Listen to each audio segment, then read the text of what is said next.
Welcome to the Q.A.C. Team podcast, where we dive deep into the journeys of inspiring business owners, bringing you insights and challenges from the entrepreneurs who are shaping our world. Join us as we explore their paths to success. Now here's your host, Charles Luttrell. Good afternoon, listeners. My guest today is Martin. Martin, good afternoon. How are you? Good. Thank you for having me on your program.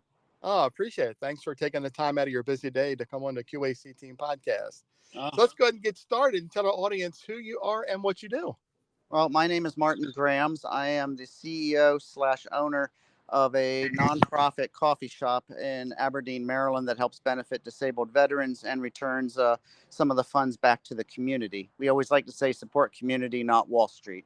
So it's basically a good old-fashioned mom and pop coffee shop. Oh, that's great. That's I love that business model. I love when you talk about giving back to the community, you know? Yeah, well, without community, you can't survive. Yeah, that's absolutely right. So why did you decide to be a business owner? Tell us a little bit about that. Oh, I've been a business owner for many years. Bought businesses, built them up, flipped them, sold them, started another business, and so on. This one I like to say is my retirement account. So I'll be doing this hopefully for 20 years, and then we'll see how big it gets by then and whether I want to sell it or keep a percentage and pass it on to somebody. But at this point, it kind of you do this over 20 years, you start winding down a bit. Yeah, absolutely. Yep. I got it. Yep. So you said you mentioned you on several businesses in the past. I did, and they're now gone. I either sold them or passed them on to somebody and collect a nice royalty every month. So That's very cool. at this point, I focus primarily on the coffee shop. Yeah, that's cool. So tell us a little bit. Why did you choose this industry? What drove you to this? I've always liked a coffee shop. I always say they're the third place. So if you're not home and you're not at work, where would your third place be? For me, especially since I own businesses, I used to work from an office, which was a laptop. So I could have been at the beach, which I was many weeks here and there, but I like to be at a local coffee shop. It's just, especially because they have good vibes. They're laid back. It's hip and cool and stylish and a little trippy. And so I just kind of figured I always wanted one of my own. 7 years of research and a year and a half of lease negotiating here and there. And we were able to get a good spot. And we opened up about 14 days ago for our first location. Oh, that's nice. This is fresh and new. Fresh and new. Good crew involved, too. Oh, that's great. Tell us a little bit about the menu. Do you have any specialty coffees, or is it just? We do. It's for the most part, we have the usual tea, hot or cold, and coffee, hot or cold, or ice, nitro, cold brew. The usual stuff you expect when you're going to a coffee shop these days. Gotcha. We do have all the fraps. We have the smoothies. We do have lotus and huleberries, which is not really widely known in the state. You might be the only people who have huleberries, and people are getting hooked on them. Basically, we just try to be the hipster coffee shop where whatever you're looking for, we have, because we have master baristas, and they literally can make anything from an upside down caramel macchiato with a double shot and hazelnut. I mean, they can do it. If you want almond milk, oat milk, they're good. They're very good at doing what they're doing. So that and the pastries, and we did a few things most coffee shops don't. Mom and pop shops have the disadvantage of financial budgets. I was not that restrained in this case. So instead of hiring a cook to work the kitchen, I hired a chef. And oh, wow. she has fulfilled her agreement between she and I, which was that if I get in her way, she's going to tell me to get the hell out of the kitchen. But twice she has already told me, get the hell out of here. And so I get out. She runs it. I handle the bar. I handle the financials. I leave the baristas to run the entire front. And for the most part, I never told them at all, ever, how to do their job. And they do it. That's great. I love that business model. That's great. And you beat me to it, because I was going to ask you, if you have anything besides coffee. So you do pastries? Yeah, pastries, tea cakes, quarks. We've had almond pretzels. We've had lemon seashells. That's a Italian dessert that we cannot pronounce. So we call it lemon seashells because that's what they taste and look like. Gotcha. We try a little bit of everything. Some things flew very, very fast. Others are selling decent. You know the routine. 6 months later, after everybody's tried one of everything, you look at sales trends. You find out what doesn't sell, and then or it doesn't sell well, and you replace it with better things. We did discontinue the lemon seashells. As popular as they were, the supplier decided to up the price 25% per case, and we told them we don't play that game. And and then he said something, and my response was, dude, I may be mom and pop, but we're drawing the line right here. If anything else goes up in price, we'll discontinue them too. Basically, it's the old Yeah. routine. They're distributors. Their idea is to nickel and dime. So we drew the line. They'll find out if they do if they do it for a second item. I appreciate that. That's, you know, I get it, right? You want to keep items in stock for your guests and all, and patrons, but when companies do what they do, and they start raising prices like this, it's like you're not going to pass on to the customer and say you just get discontinued using it. That's awesome. Yeah, and to It me, really is. I can tell the difference between greedflation and inflation. And Yeah, greedflation is pretty much 90% of the problem these days because the regulations aren't there and so on. But it's American capitalism and free enterprise. You really can't put a curb on most of that. The yeah, consumers are the fault. They, in my opinion, they do not know what they are capable of buying and selling. They make the decisions based on their purchase habits, so they're just not yeah. informed, in my opinion. And if they make the decisions of not buying it, the price drops. If they buy it because they feel they're forced to and they have no option, the price will keep going up until it stops. Yeah, that's most of the problem I see right now is people just feel like, well, I have to buy it, so I just keep buying it, or I love it, I don't want to stop buying it, and then you just continue to see the prices climbing. You nailed it. Correct. Yeah. So Absolutely. the business model we did was a little different. We actually got, when we put out an application, and this is the part that makes it a little unique. We got about 600 applications. We only inquired if they had barista experience and at least 1 year's worth. Since we're a startup, we didn't feel we should have time to train people. Hmm. They came in about 120, and we narrowed it down to 10. And we figured these 10, they know their stuff. They've been at it long enough. We quiz them a little bit here and there. And they also have great personalities. I will say, if anyone's ever listening to this, ever is looking for the right employee, you can train them to do anything. You cannot train them to smile. Yeah. So we told them what the business model was. We wanted to make sure that they were on for the mission statement, which is they are given clout. Unlike most businesses, employees have to go to the managers and get approval for exceptions. At this coffee shop, except for cash out of the drawer, which they have to come to us, they have a right to actually take a snack out of the pastry case, give a coupon for a free drink, give a refund on something. They have free reign to whatever it takes. And Uh-huh. if you ask them, what is your job at the Screaming Bean? Their answer will not be, I make coffee and breakfast sandwiches or I serve it. Their answer will be, my job is to make every person walking through the front door my best friend and want to come back tomorrow. Man, that's great. I tell you, and you know, as we talked about when I first talked to you, that is exactly what I look to do for businesses, right? Make sure that employees are following through what their owners want. Correct. And I find, Cannot wait to visit your place. yeah, well, we do have a couple other oddities that's different. We had a guy who owns a Fortune 500 franchise down the road. Nice guy. We've chatted a few times. He came Hmm. in. He said, "My God," he goes, they're laughing. They're enjoying themselves." I said, "Why? Is it that noticeable?" He goes, "It just made me realize everywhere else I go, no one likes their job." And I Yeah, said, "Well, it's only work if you feel that you have something more important to do with your time." And they want to do this. yeah, If we give employees the free reign to want to do what they want, it's amazing how many of them really truly want to strive to make it their own shop. So yeah. when we trained them, we said, here's the policies. We have no dress code policy, although we do request them to wear closed-toed shoes, no flip-flops, sandals, etc. Gotcha. Yeah, yeah. We said, you can have all the tattoos you want, piercings you want. We don't care about your hair. We'll pay for your phone bill. In fact, we'll even allow you to be on your phone during work. However, Hmm. customers come first. Right.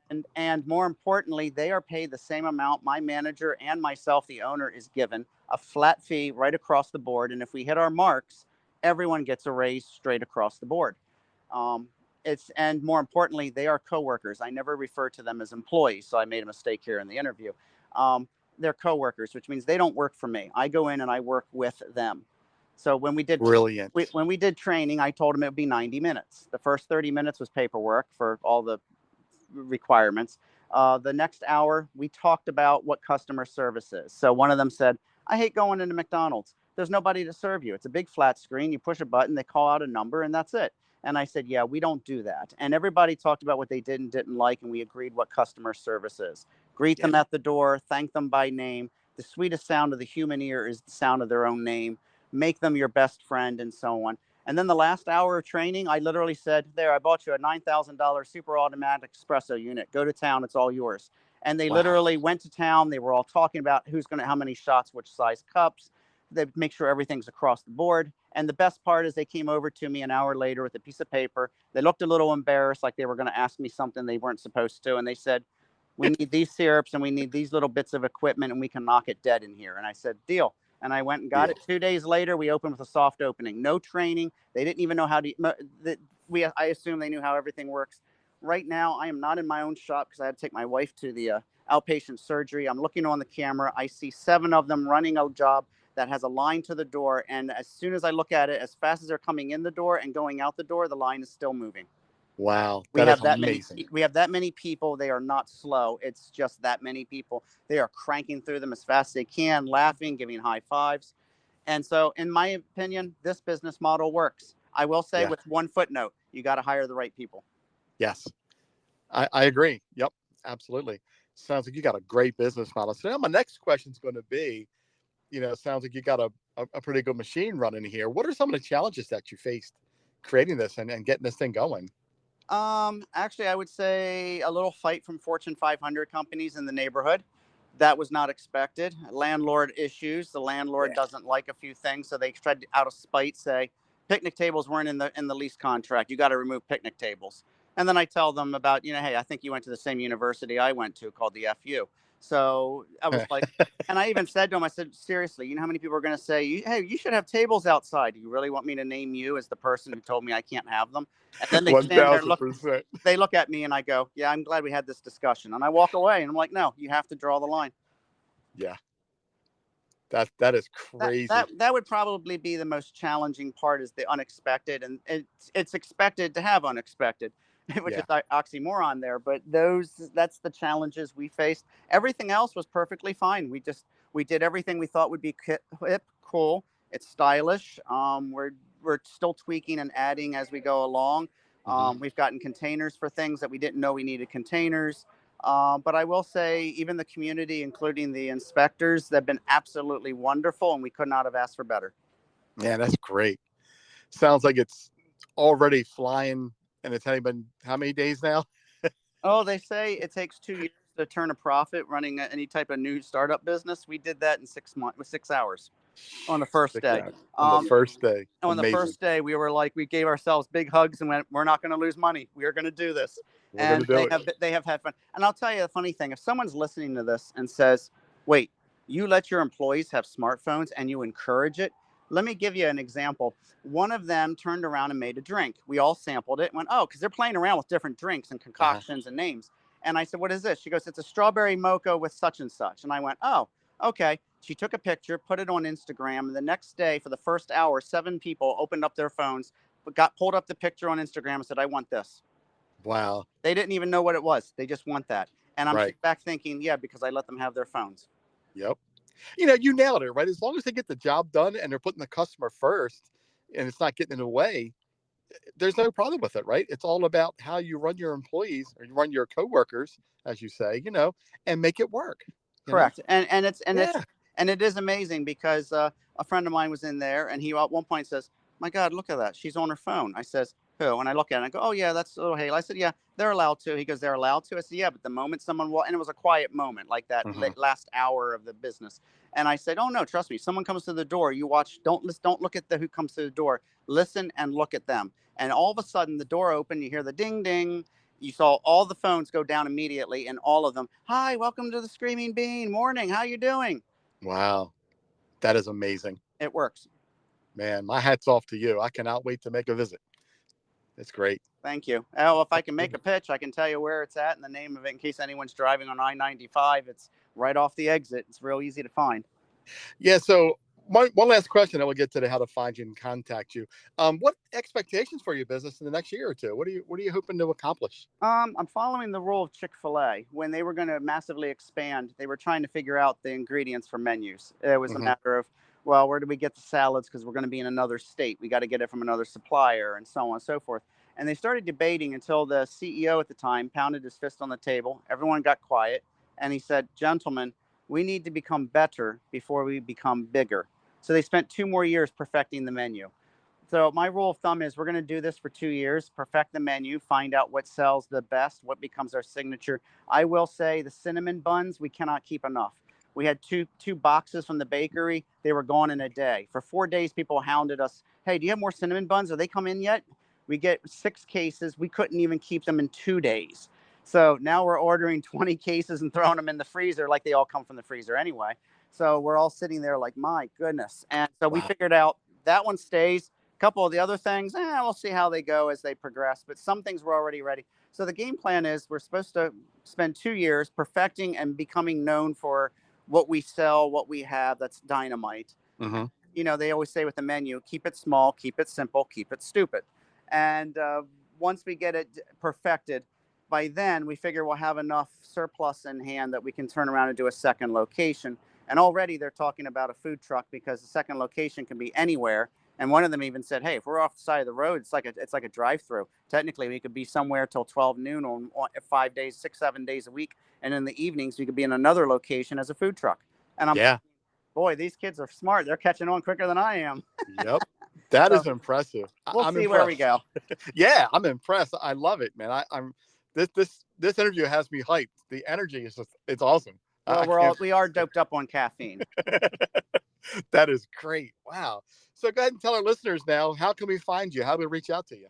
Okay, so we are in Maryland and Aberdeen, right outside the Aberdeen Proving Ground. So we get a lot of government jobs and military coming in, which makes them feel very good when they see military in uniform coming in. Yeah. We are exit 85 off I-95 in Aberdeen, Maryland. And if they want to visit the website, they can check it out because if they're driving on I-95, we're like right there. It's 3700 Churchville Road, Aberdeen, Maryland, 21001. And our website, real simple, screamingbeancafe.com. Bean as in like a coffee bean, because the logo literally is a bean screaming as he's jumping out of the coffee cup. Absolutely. I love it. Martin, I really appreciate this, man. Thanks for taking the time. No problem. It was a pleasure to be on the show. Interview. I hope some people listening managed to get a few pointers. Yeah. Oh, absolutely. I cannot wait to post this one. I tell you, this has been probably one of the best podcasts I've done with, somebody who you're on your game with your employees, your business. It sounds like you're really heading in the right direction because you're doing it smart first. You're working one location. You're going to get it right. You're going to get the menu right. And then you're going to expand from there. Well, we spent 7 years doing our due diligence, researched, asked people who own their own coffee shops, worked at a couple coffee shops, went to coffee festivals. We just did our due diligence, and basically everything we did that we took our time saved us money that we would have spent otherwise that we didn't need to. So in the long run, it came out handy. I mean, it was pricey to get up and started, but at this rate, 2 years, we're good. We can move on to another location, or in their case, maybe a food truck. A food truck, right? That's great. Smart. Would you like to offer a discount to our listeners? Sure. If we have a special promo code they can use, just go ahead and put this in the mobile ordering app, or when they use our website, because the website's pretty much the same as a mobile app. When they order in advance before going to the store, because obviously it's nice to have it pre-made for you. Right. If they use the word coffee 2024 and all capital letters, COFFEE 2024, all one word, they'll get 15% off. Thank you. Appreciate that, Martin. No problem. Awesome. Thank you for your time. This has been a wonderful interview. I can't thank you enough. Glad to be part of it.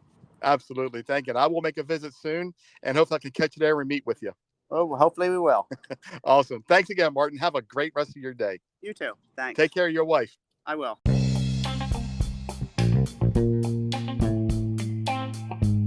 You've been listening to the Q.A.C. Team Podcast with your host, Charles Luttrell. Connect with us on the web at QACteam.com, Facebook and Instagram at QAC.team. Thanks for listening.